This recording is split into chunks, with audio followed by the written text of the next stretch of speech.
Hi, I'm the founder of Blackbright News, which can be found at www.issuu.com/Blackbright News. Issue is spelled ISSUU.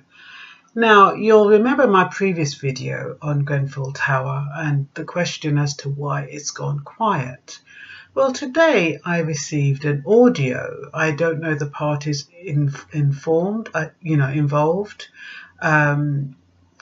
I know it relates to Grenfell Tower because it mentions it, and I don't know if they got permission, but I understand that according to the Telecommunications Act 1984, which applies to recording telephone conversations both in the public network or on a limited system, the Regulation of Investigatory Powers Act 2000 and related laws is that it's okay if you record a phone conversation you have with someone else, even without their consent, provided you don't make the recording available to a third party.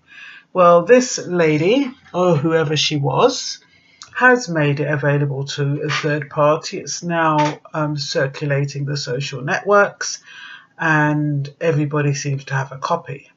So I'm going to share it with you.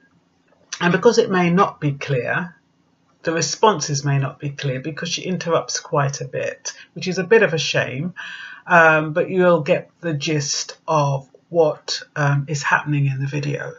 Oh, not in the video, in the audio. Okay, so this is the audio I received today. However you've arranged it. Sorry about that. This is technology for you. You said that they were going to get 10 grand or 20 grand or however you've arranged it. £10,000 is for what they call fresh start. Yeah. They obviously lost all, had to be moved. Yeah. Lost all their furniture and everything. They can sort of get them going again. Yeah. Then there's amounts of money if you've lost a relative. Yeah. And then obviously if you've been injured yourself or been in hospital for longer than 6 hours. Yeah. Criteria. Yeah. And then when are they going to get the rest of the money? Or is there no rest? The rest. Exactly what I mean. Like you collected, I believe Red Cross themselves has collected 4.9 funds over to the London Fire Emergency Trust. Yeah.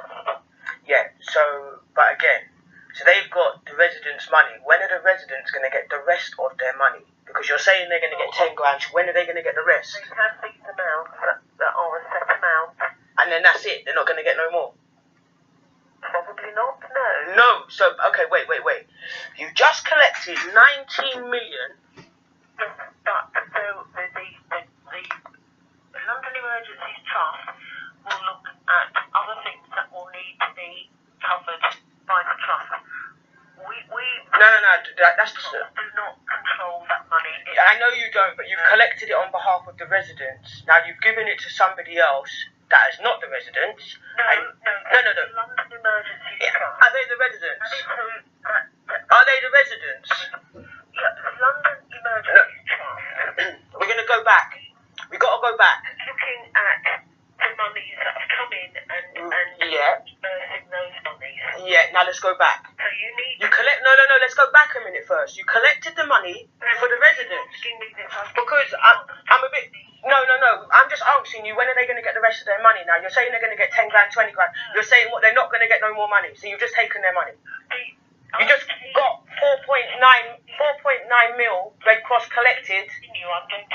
You can end the call because I'm going to put this out. Okay, thank you.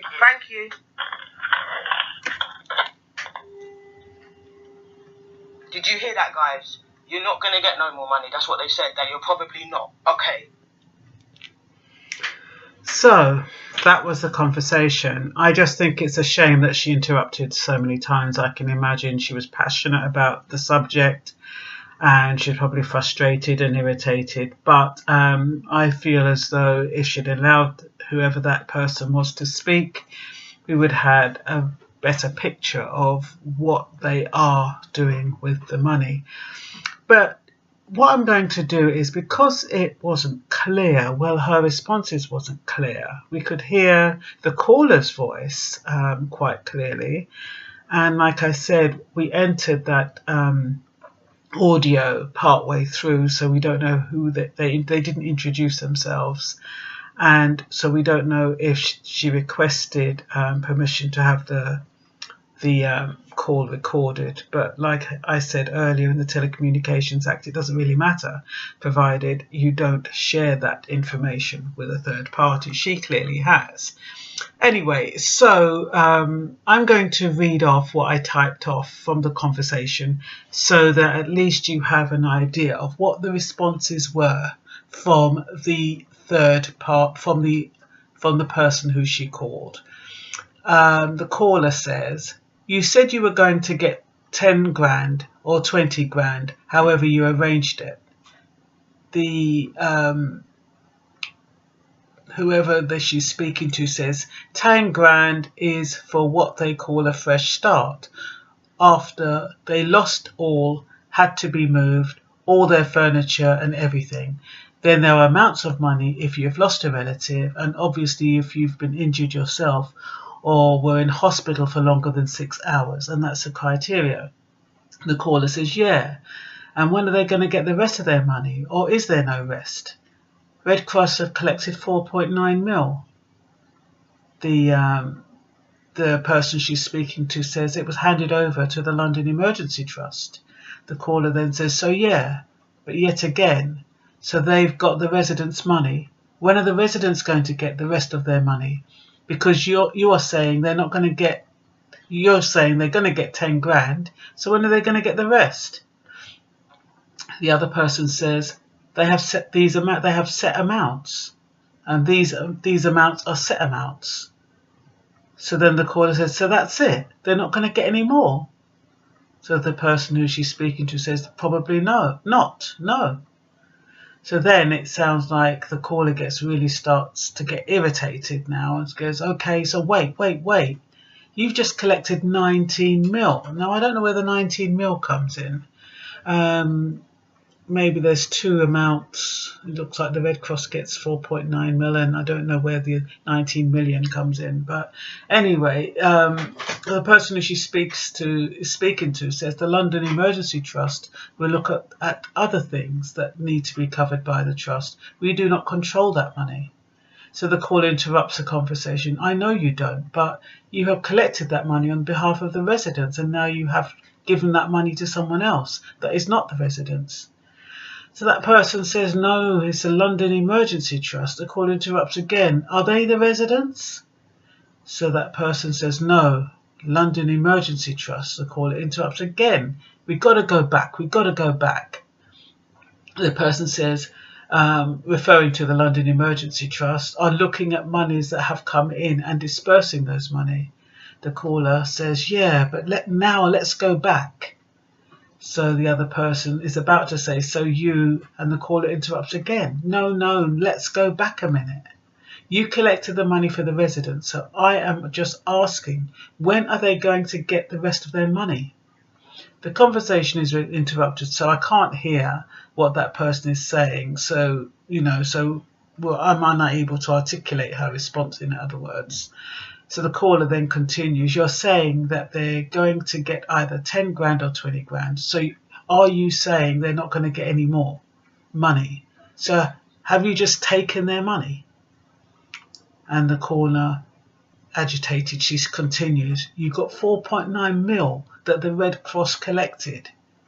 That person says, I'm going to end this conversation. The caller says, you can end the conversation because I'm going to put this out. And then that person says, I'm going to end the call now. And the caller says, okay, thank you. Did you hear that, guys, talking to the residents? You're not going to get no more money. You're probably not. Okay. We can draw our own conclusions with regard to that conversation and the audio. It makes me think of, when they collect money every year, they have these big campaigns about these children dying in Africa, and they show all these little emaciated children with flies buzzing around their face. and, you know, dribbling and everything, and then they're telling people to send money. People send millions and millions. They do these big campaigns, and yet we don't see any progress report. We don't see any improvement in their situation. And it's discouraging, you know, for people who donate and contribute when there's a disaster, contribute to people who are worse off than ourselves.